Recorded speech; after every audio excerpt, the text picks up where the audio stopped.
హల్లెలూయా. ఈరోజు జీవవాక్కు ద్వారా దేవుడు మనతో మాట్లాడుచున్న విలువ కలిగిన మాట, ఇంకనూ బ్రతుకుచున్న వారి కంటే ఇంతకుముందు కాలము చేసిన వారే ధనులనుకొంటిని అని ప్రసంగి గ్రంథకర్త 4వ అధ్యాయము 2వ వచనంలో సెలవిస్తూ ఉన్నాడు. హల్లెలూయా.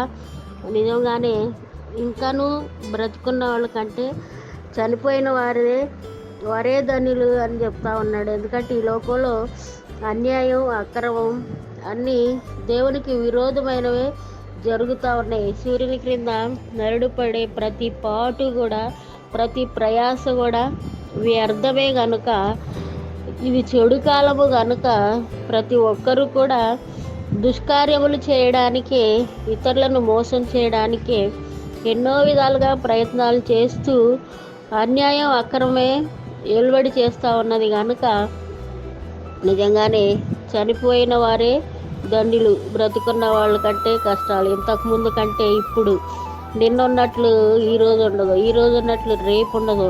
అలాగా పరిస్థితుల ప్రభావం చాలా ఘోరంగా ఉంటుంది కనుక బ్రతుకున్న వాళ్ళ కంటే చచ్చిన వారే ధన్యులని దేవుని వాక్యం స్పష్టంగా తెలియచేస్తూ ఉన్నది కనుక బ్రతుకున్న మనం, దేవుని గురించి తిరిగి జీవిస్తున్న మనం న్యాయంగా దేవుని సన్నిధిలో యథార్థంగా నీతిమంతులముగా నడుచుకోవాలని దేవుడు ఈ వాక్యం ద్వారా మనతో మాట్లాడుతూ ఉన్నాడు. కనుక మనందరం కూడా వాక్యానుసారంగా జీవిద్దాం, దైవ దీవెనలు పొందుకుందాం.